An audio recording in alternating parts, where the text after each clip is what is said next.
Today's episode of Audacious is not appropriate for children or for those who are particularly sensitive to the topic of sexual assault. You've maybe heard the saying, hurt people hurt people. But what makes a person want to hurt to sexually abuse a child? Hear from a man who did just that and spent 7 years in prison. Today he's the author of The Parent's Guide to Protecting Children from Pedophiles. I really want to expose what we do. We commit heinous offenses, unconscionable acts against children. And where do we go for help before we act out? And you'll hear from the president of the Connecticut Association for the Treatment of Sexual Offenders about effective treatment and the flaws she sees in the sex offender registry. Plus, how to protect your children. I'm Kyone Wolf. That's coming up next on Audacious, right after the news.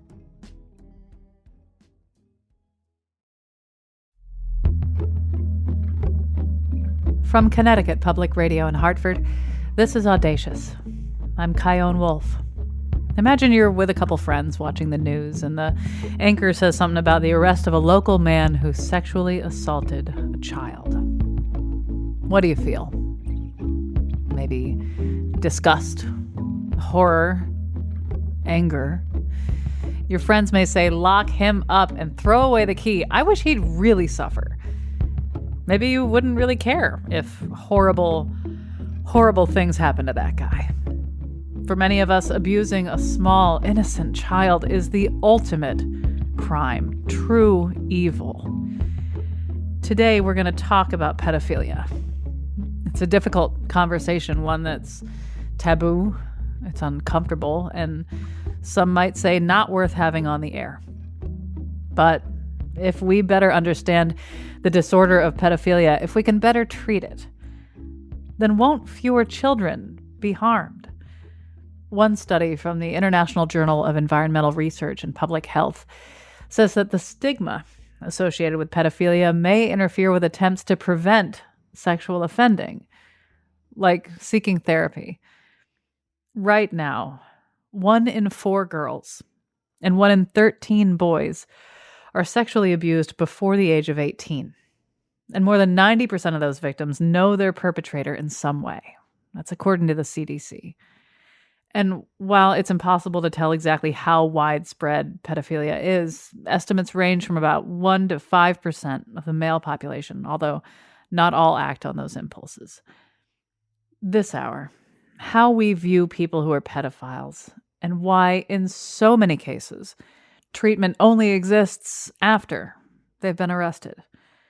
And it's a difficult show to listen to, and I'm going to hop in now and then to remind you, because today you're going to meet Marty. That's not his real name. Marty spent 7 years in jail for the sexual abuse of a child. He wrote a book called The Parent's Guide to Protecting Children from Pedophiles. He says his interest now is in protecting children, not hurting them.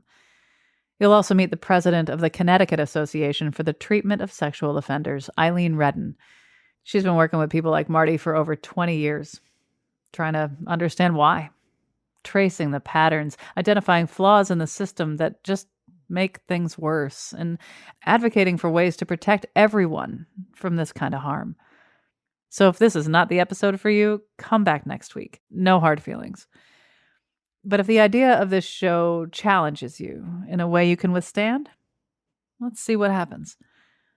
This is the part where I'd tell you where Marty lives, but he's understandably not revealing that. I asked him when he remembers first acknowledging his attraction to children.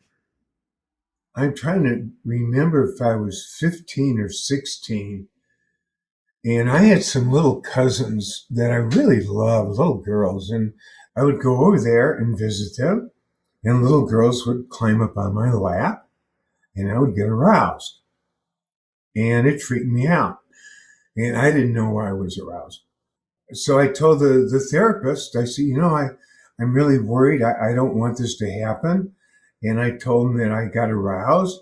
And he reacted, I don't know the word for it, shocked, furious. And I remember he saying, if you're a pedophile, I can't help you. I can't treat you. You're not treatable.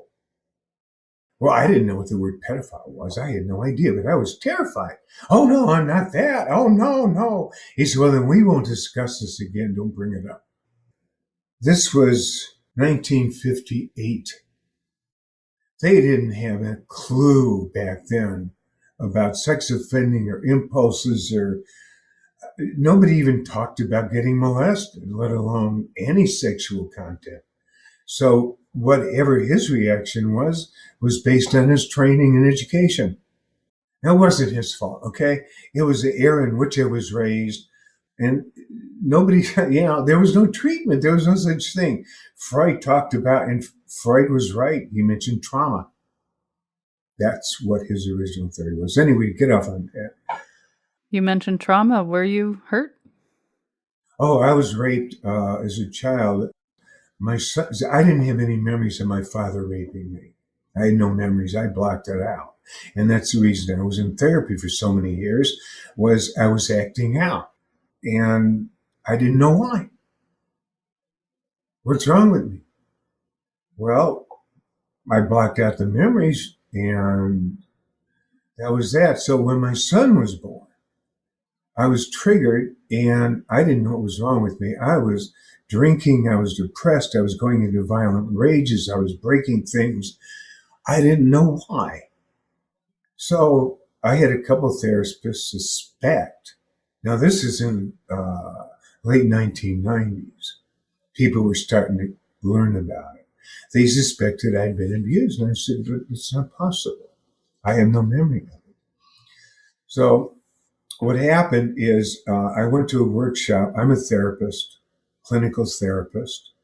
So I went to a workshop by David Caleb, and he was talking about the borderline personality disorder and repressed memories.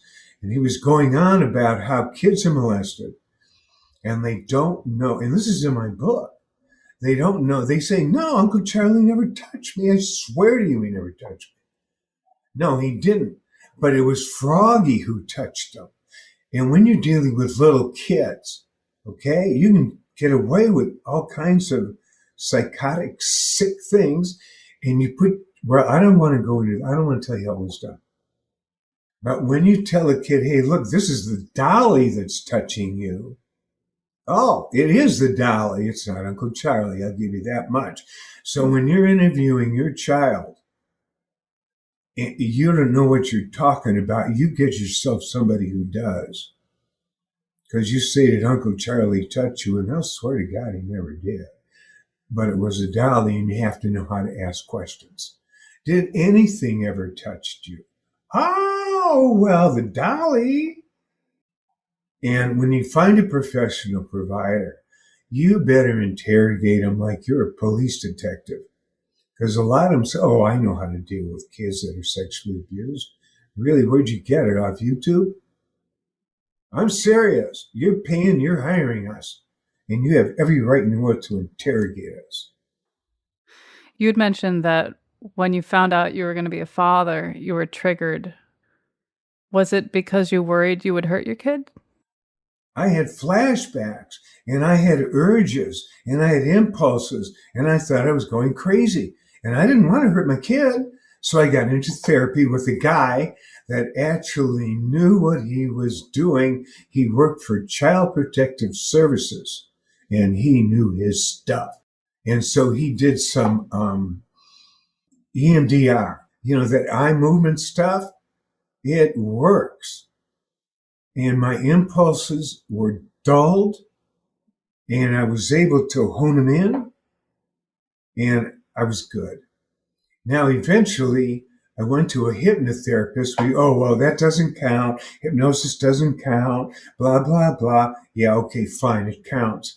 And I began to get images, shadowy images. That's how the stuff comes back. And when I stopped going to her, things came back with David Kellogg when he said, this is how it's done. And I was in San Francisco in the middle of a workshop. I was not under hypnosis. And he said, this is how they do it. And they trick the kid into thinking it's someone else. And I blacked out right in the middle of the workshop. All my memories came back. My father would go into a closet and come out, wake me up. I was 5 years old and say, "Who am I?" I'd say, "You're my daddy." He said, "No, I'm not.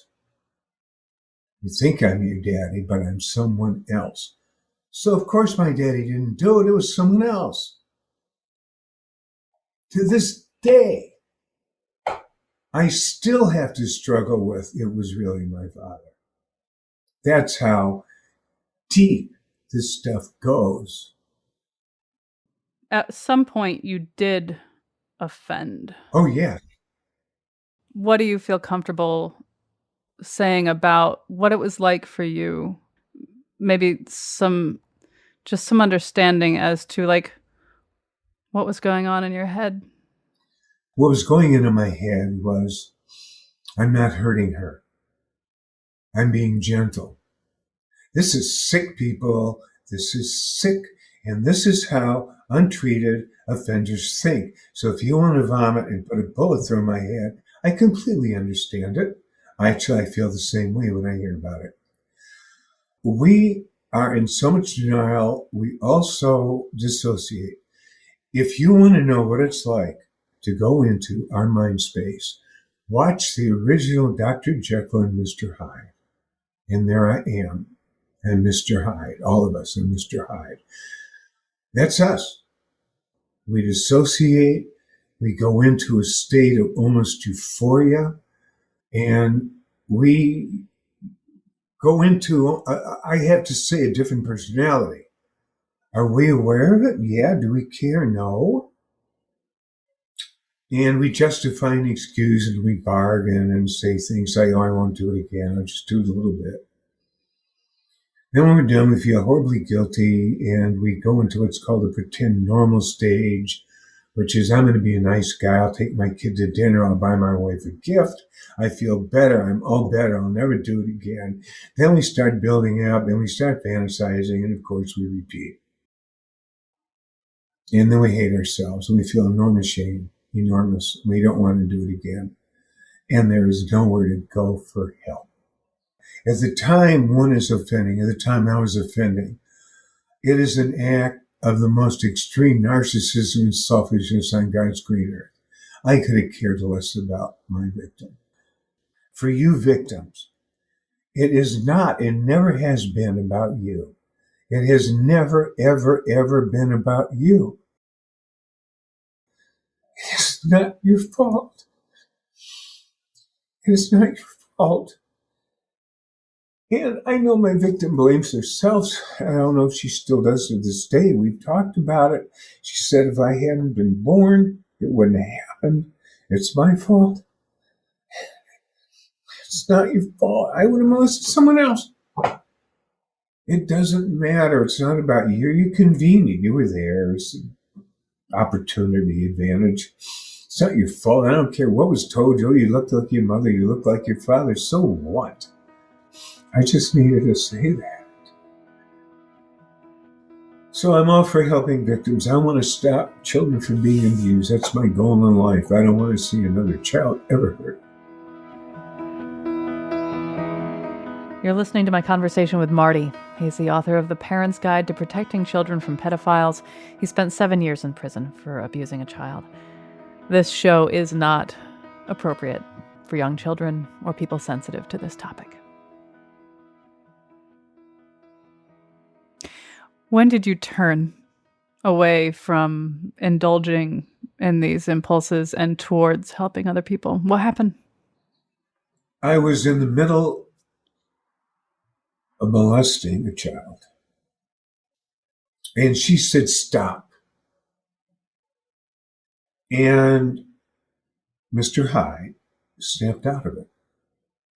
I came right out of the zone, right out of it. Bam! And I ran to the internet and I found a hospital in Arizona that treated offenders. So I checked into the hospital. Of course, they reported me, which was fine and actually a blessing. And I went to prison for 7 years. And during that time, I was so fortunate to go to prison. God, I thank you for sending me to prison. I got into the 5-year sex offender treatment program. And that was the only thing that was available and still remains available. So again, where's the treatment? Prison is the only place that you're going to get it. After you got out of prison, you went on to write a book, The Parent's Guide to Protecting Children from Pedophiles. Why did you write that book? Well, I started writing it was the program, and the guys came up and volunteered. We want to be in your book. I said, you're in it. Now, some of them weren't pleased probably with what I wrote about them. But most of them really want help. They were good people. They're good people. You know, you can identify us as pedophiles, as whatever you want, but that's not who we are. We're not labels. People with diabetics call themselves diabetics. They're not diabetics. They're people with diabetes. I'm a father. I'm a husband. I'm a son. I'm a member of the community. I'm an author. And I have a disorder of pedophilia. You know, that's a whole different thing to seeing us as human beings. And I think it's important. Any more than you're a victim. No, you're a daughter, you're a wife, you're a mother, you're whatever, and you happen to be a victim as well. And that makes it a whole different thing. That changes everything about how we identify ourselves. So I started writing the book, and I got pretty excited because at the time I wrote the book, there was nothing out there that was written by anybody that knew what was going on. And as a clinical therapist, and as a survivor of being abused, and as an offender, man, I'll tell you what, that book's got it all. And I wanted to put it out there. I'd give it away. If somebody doesn't have the money, call me. I'll give it to you. And that's my motivation. I want to get it out there. All the secrets are out there. What my father did to me is in the book. And that's my motivation. I really want to expose what we do. We commit heinous offenses, unconscionable acts against children. And where do we go for help before we act out? I've seen this guy once a week. And I couldn't afford to see him anymore. I couldn't afford him actually once he helped me out. Insurance at that time was $24,000 a year, which study is cheap. And I had a co-payment. And come on. I needed to see him 4 days a week. And even that is minimal because you need residential for about 4 years just to get stable.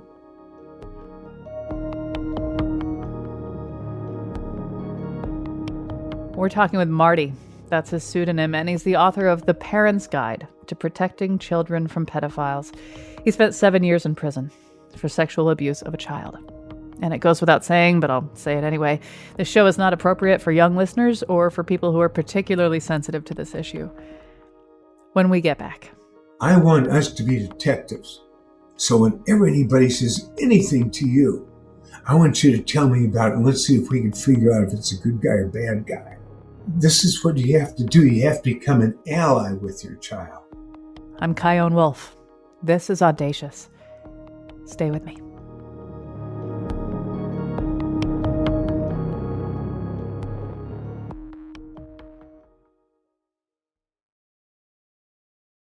This is Audacious. I'm Chion Wolf. Today's program is about the very difficult and sensitive subject of child sexual abuse, and it may not be appropriate for all listeners. We're talking with a man who has pedophilia.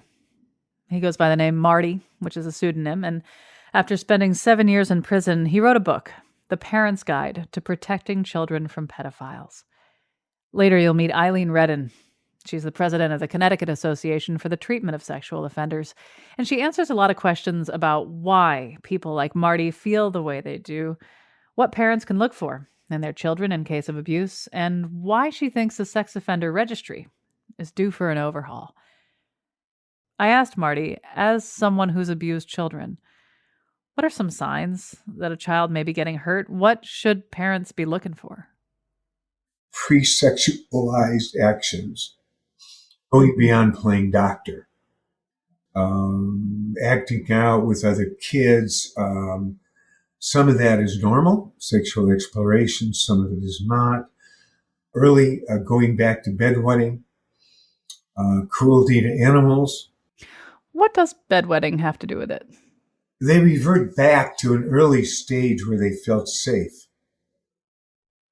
And so they're going to lose their gains over their physical bodies, and they're going to just lose a lot of ways. Some of them go back to thumb sucking. They're going to revert. Say, why is my child acting two again? Anger, rage. Boys act out.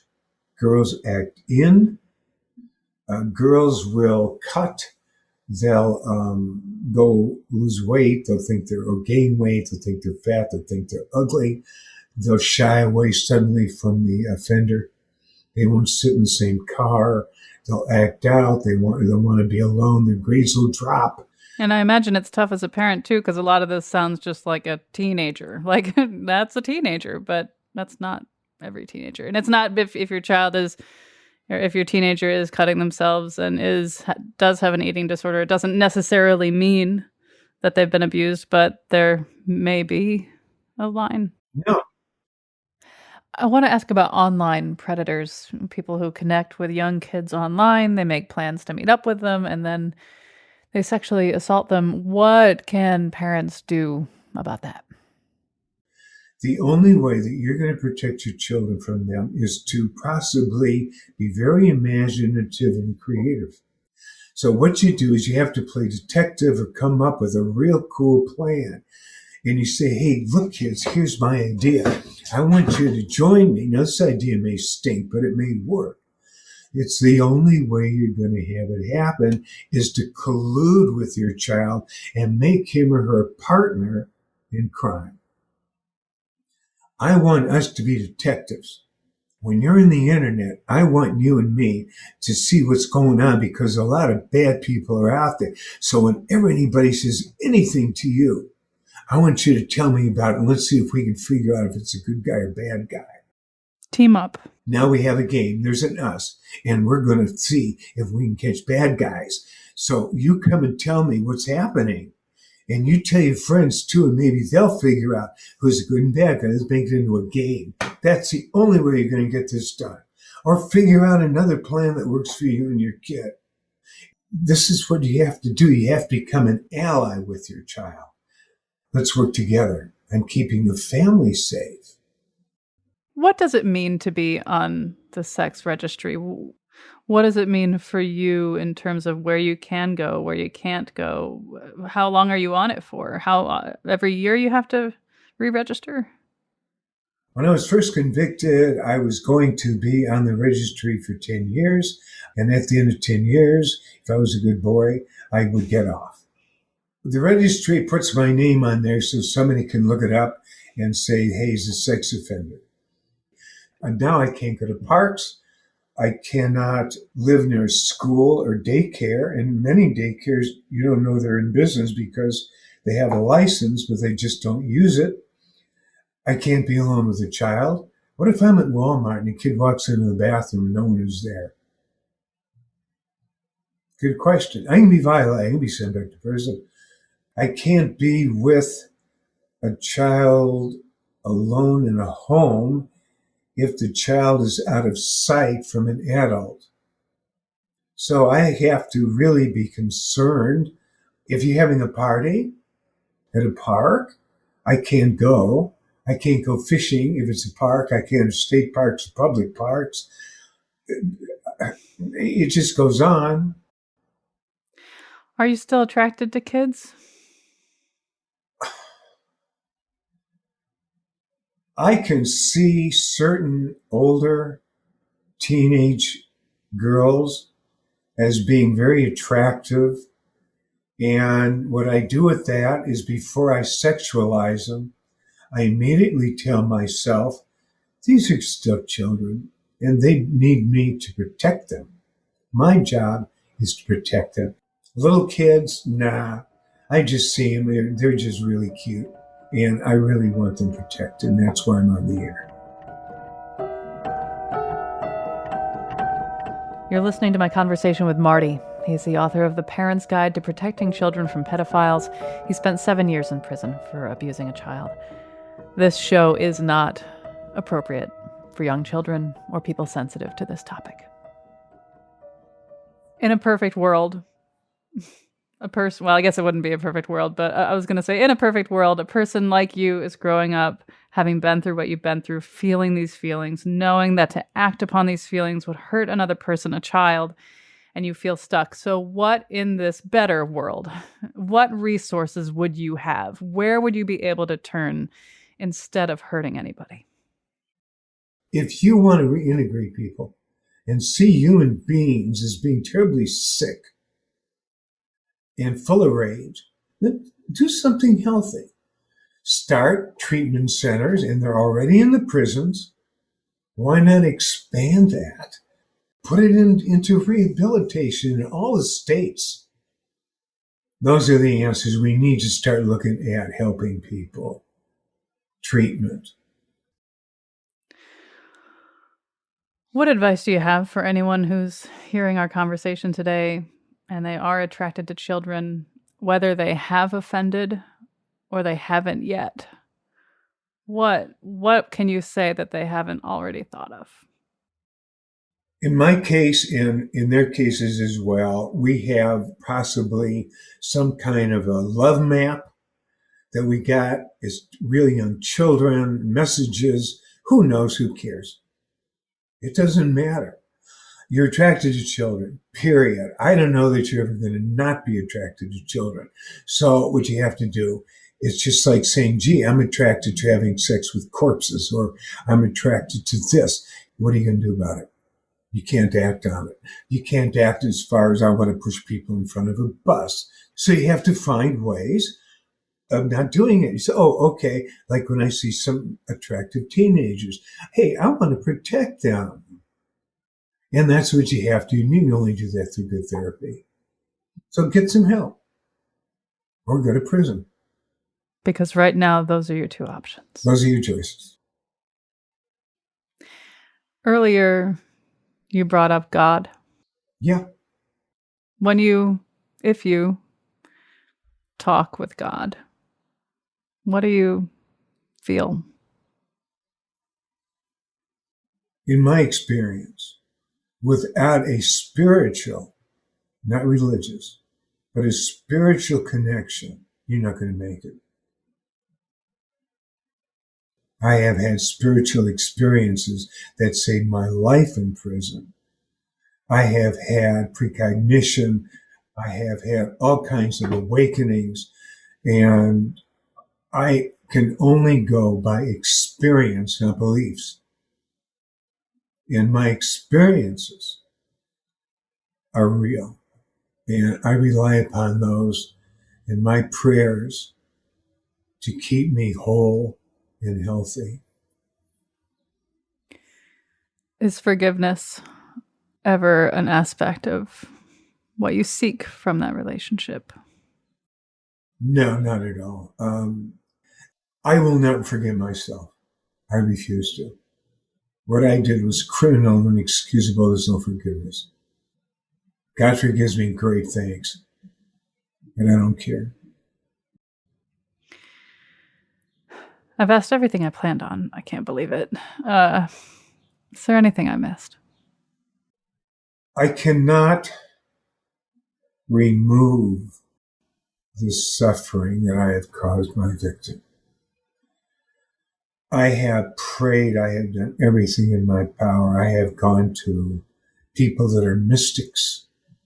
I've gone to medicine people. I've gone to healers. I've gone to the spirit world and beyond, asking, please heal her. And I cannot do that for her. I have inflicted a wound, which now she has to heal. And although we have talked and we have paid for help and everything in our power, it is still her onus to go through the pain that I have caused her. And I'm deeply sorry for that. Again, to the victim, it's nothing you've done, nothing. I don't care if you beg for it. It's the adult's responsibility to say that's not appropriate. So you can forgive yourself of any wrongdoing. Marty, thank you for talking with me. Thank you.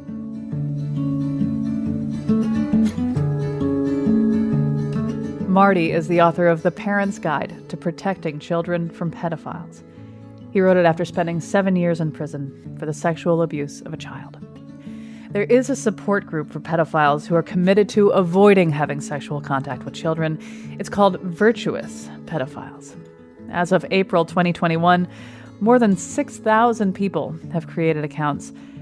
We'll have a link to it on our website, ctpublic.org/audacious. After the break. The recidivism rates for all people who have committed a sex crime is 4%. People have the myth in their head that if you've done it once, you'll do it again, and that is absolutely not true. What an expert in child sexual abuse thinks needs to change about the sex offender registry, and why it may benefit all of us. I'm Chion Wolf. This is Audacious. Be right back.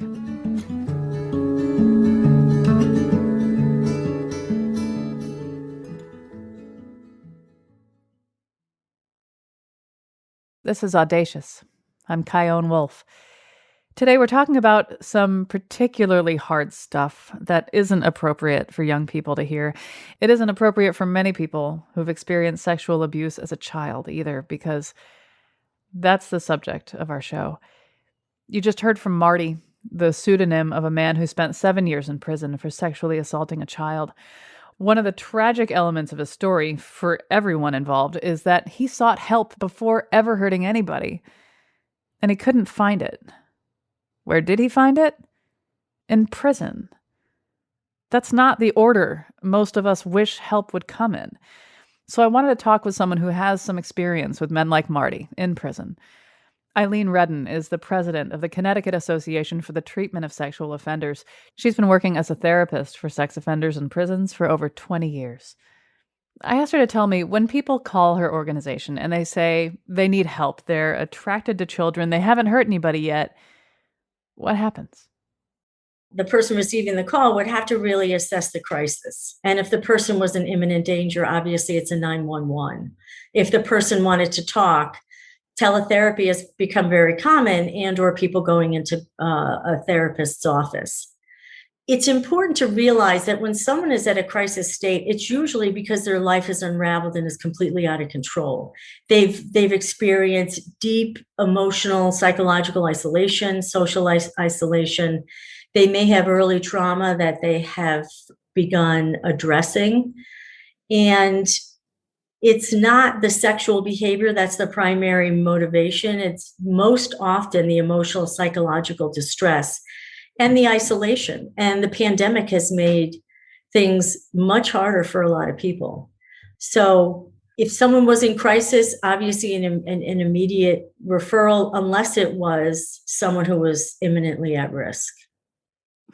Forgive me if I should know why, but I hear that trauma and abuse early on in life is a common thread among people who offend, people who are pedophiles especially.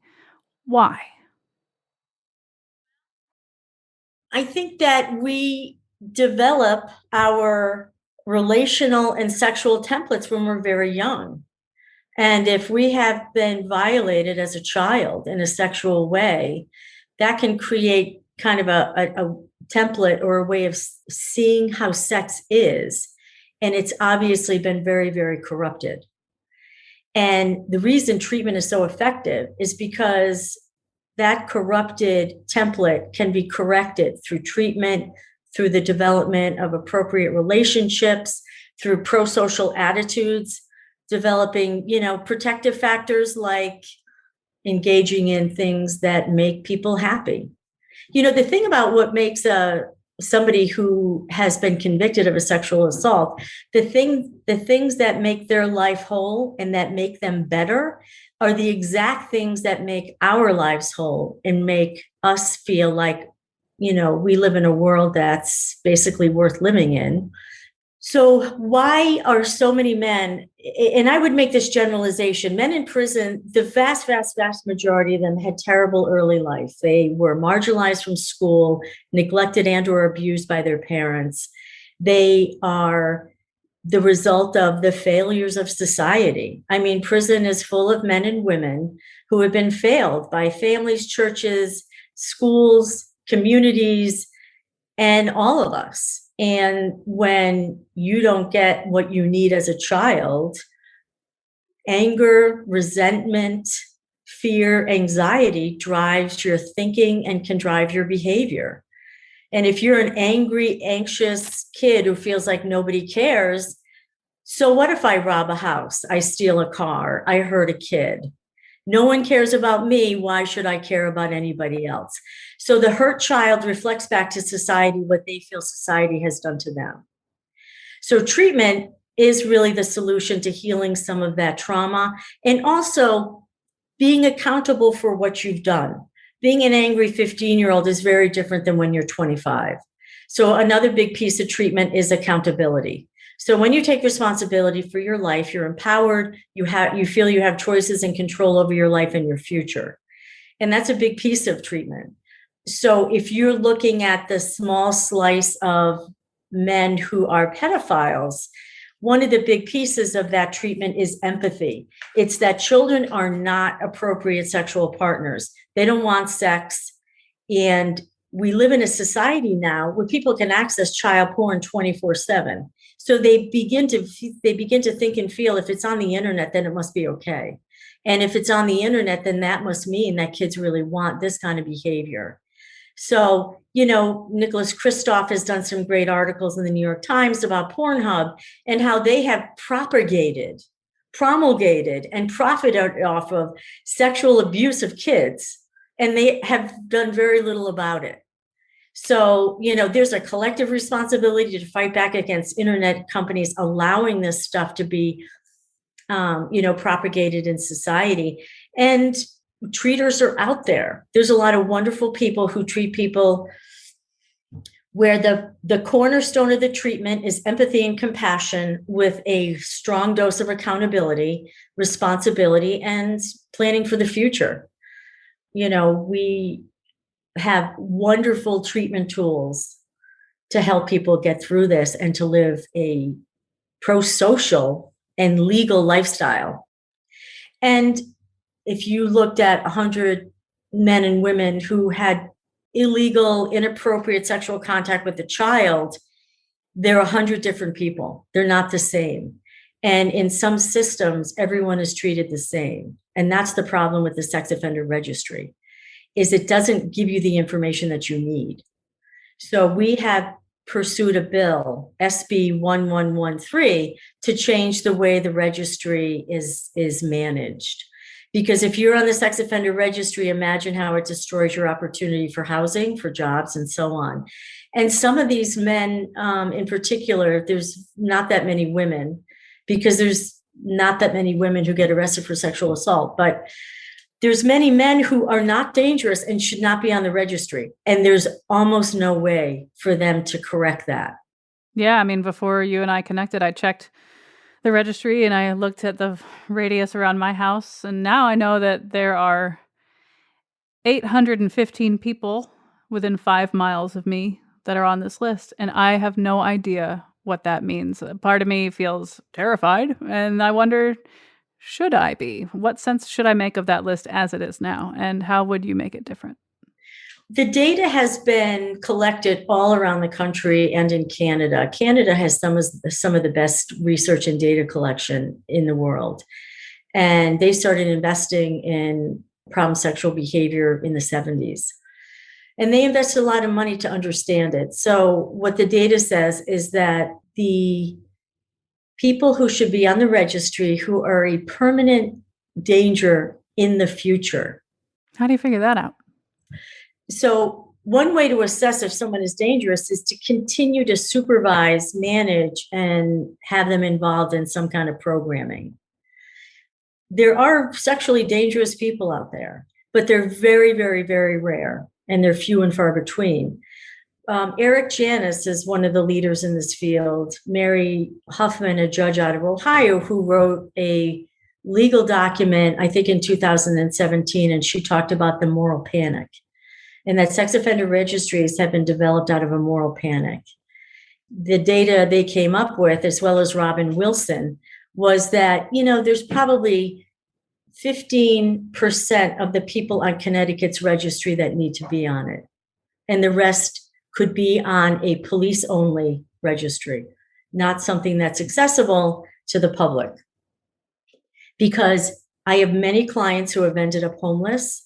They're underemployed or unemployed for extended periods of time, because when their name comes up on a Google search, the first thing that comes up is the registry.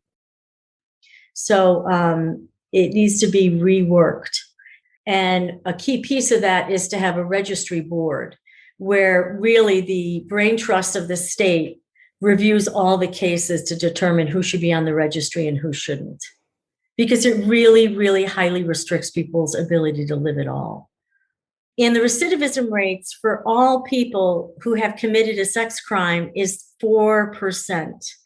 People have the myth in their head that if you've done it once, you'll do it again. And that is absolutely not true. And there is a certain formula that makes people successful. And one of them is accountability and treatment. And so if you see if somebody commits a crime with a sexual component or a sex crime, you're seeing the tip of the iceberg. What really is wrong and what their distress and stress is underneath the water. And that's what the treatment about. It's getting at the deeper issues. Often problem sexual behavior is a symptom. It's not the underlying issue.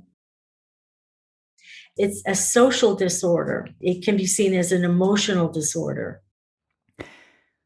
When I hear you talk about changing how the registry goes, I imagine that so many people hear that and feel like these people deserve to have their lives be as miserable as possible and as difficult as possible. The list should not change. I want to know anyone who's on the list, and they should be on it if they're on it, and that's that. Why do you think that is a common reaction to the sex offender registry? It's seriously, like, unlike many other offenses, the visceral reaction to being on the registry is that strong. There's a strong public reaction, which I can understand, because I am repulsed, as is any human being, that someone would harm a child. And whether you're a parent or not, I think the public has a responsibility to protect all kids. The way it does not serve us is it puts us in a position of absolute rejection for another human being that we don't know or we don't understand. And that polarization, as we've seen in the broader public sphere, is very destructive to American life. The demonization of the other, objectifying them and rejecting them wholeheartedly without knowing them, is very destructive, I think, to communities and to the human race. We need to see each other as full, complicated human beings. No matter what your political affiliation, no matter, what your past is, objectification is very destructive. Mary Kate Huffman, she's a conservative Republican appellate judge in Ohio. She wrote a brilliant paper about this moral panic, which you're referring to as the visceral reaction, the moral panic. And I got to tell you, John Walsh and some of these predator shows really elevated the anxiety of the public that there's all these predators out there lurching in the bushes. But that's just not true. 96% of children who are molested, they're molested by someone that they know. And one of the reasons kids don't often tell is because they care about the person that harmed them and they don't want anything to happen to that person. And that's where, the Boy Scouts had a proliferation of sexual abuse against children, people who parents trusted, the Catholic Church with priests. There was an absolute trust in priests. And so that deification of certain people gave people the ability to deny the truth that they may be the very ones that are harming your kids. The church, like the one place that you're supposed to trust, is the one place where you're the most vulnerable, where you can be the most vulnerable. Right. But a good predator picks the kid who doesn't have a father, whose mother's overwhelmed, whose mother needs the help and the support after school. And so he takes him, he makes him an altar boy. I mean, it's a very common process, the grooming process, to get a child to acquiesce or submit to sexual contact. And it's a little bit at a time. You know, all predators work the same. I don't care if you're a domestic violent guy, if you're a pedophile, if you're, what's his name, Bundy? Ted Bundy. Not Al. It's all it's all the same. You identify some vulnerability, you compliment, ingratiate, charm, and then you begin a relationship with the impression that you're trustworthy. And then once that person trusts you, you bring them closer and closer and closer with gifts, with drugs, with alcohol, with some secret. Like, you know, the neighbor or the Boy Scout leader or whatever who gets the 12-year-old to have sex with him. It starts with, let's smoke a little weed together. And then there's the secret. And then if you tell your mother, I'm going to tell her you're doing drugs, or I'm going to report you to the police. It's very sophisticated. It's sophisticated, and it's also predictable when that pattern is happening. Oh, it's very predictable. Yeah. This episode is not going to make me feel better about the world. No, yeah, I understand that. I understand that. Let's talk about some takeaways. I know there's a lot of parents who are very uncomfortable listening to this show today. What do those parents keep in mind as they've got their little kids running around? What should parents be looking for and really worried about if they're going to worry about something happening? 99% of kids are molested by someone that they know. And the things to be concerned about are if someone takes an unusual interest in your child, if someone wants to spend time alone with the child, the answer is no. But how do you know something's going on? When their behavior is extremely out of character. When they're not eating at all, when they're overeating, when they're sleeping constantly, when they're up all night. Like those extremes are an indication that something is wrong. And some people think that their children's room is their sanctuary. I don't believe that. I think that parents have a responsibility to dig in if they have a concern. And it's common for kids to want to be with peers as teenagers instead of their parent. But I think that the center of a kid's life should be their home. It should not be with their friends. Their friends, absolutely part of their lives, important parts of their lives, but home is where the heart is. And it might seem slightly conservative. I mean, I am not a conservative person. I'm very, very progressive and very liberal in my ideas and in my lifestyle. But you know what? You only have one shot to raise your kids. Well, Eileen Redden, thank you so much for talking with me. You're welcome.